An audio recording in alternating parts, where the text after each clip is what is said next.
দেখো বন্ধুরা, আজকে আমি মালপোয়া বানাবো। ওই জন্য নিয়ে নিয়েছি ময়দা, এখানে সুজি, আর এখানে রয়েছে চিনি। দেখো, আর এখানে রোস্টেড করা পানমুড়ি নিয়েছি, রোস্ট করে নিয়েছি, একটু ডাস্ট করে নিয়েছি পানমুড়িগুলোকে। আর এখানে দেখো 2 বাটি আটা নিয়েছি, তারপর আমি এটার মধ্যে নুন দিয়ে নিলাম। আর 1 বাটি সুজি নিয়েছি। আর তার সঙ্গে দেখো এগুলো ভালোভাবে মিক্স করে নেবো, সবগুলো একসঙ্গে মিক্স করে নেব।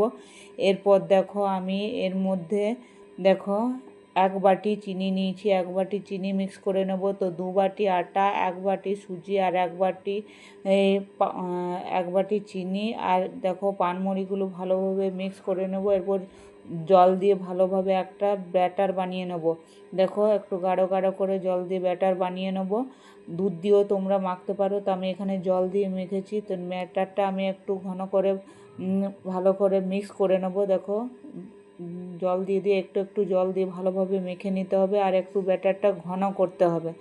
তারপর দেখো ঘনভাবে ব্যাটারটা করে নিয়েছি। আর এটা এখন 1 ঘন্টার মতো আমি 1 ঘন্টা বা আধ ঘন্টা রেস্টে রেখে দেবো। এর উপরে দেখো আমি কটা ড্রাই ফ্রুট দিয়ে দিচ্ছি, যাতে এর টেস্টটা আরও ভালো হয়। ড্রাই ফ্রুটগুলো আমি উপরভাবে দিয়ে পরে ভালোভাবে মিক্স করে নিচ্ছি। এবারে মিক্স করে পরে এটা 1 ঘন্টা কি আধ ঘন্টা রেস্টে রেখে দেবো। তারপর আমি মালপোয়াগুলো বানাবো। এরপর দেখো আমি একটা কড়াই গরম করে নিলাম, তারপর কড়াইয়ের মধ্যে তেল দিয়ে দিলাম। তেলটা ভালোভাবে গরম করে নেব।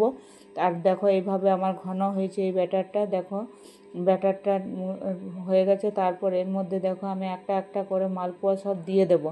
তো আঁচটা একটু কম রাখবে, গরম করার পর হালকা আঁচে এগুলোকে ভাজতে হবে। দেখো 1 পিস 5টা আমি ভালোভাবে ভেজে নিয়েছি, তো একটু লেগে গেছিলো, তো ওই জন্য হালকা আঁচে এটা ভাজতে হবে। দেখো এইভাবে দুদিকটা আমি ভালোভাবে ভেজে নিলাম। দেখো কি সুন্দর লালচে লালচে করে ভেজেছি, আর ফুলেওছে কি সুন্দর।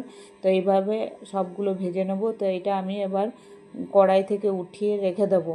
তো দেখো এইভাবে হালকা আছে অনেকক্ষণ ধরে গ্যাসের আগুনে ভালোভাবে ভাজতে হবে। তো এটা আমি ইন্ডাকশানে করছি।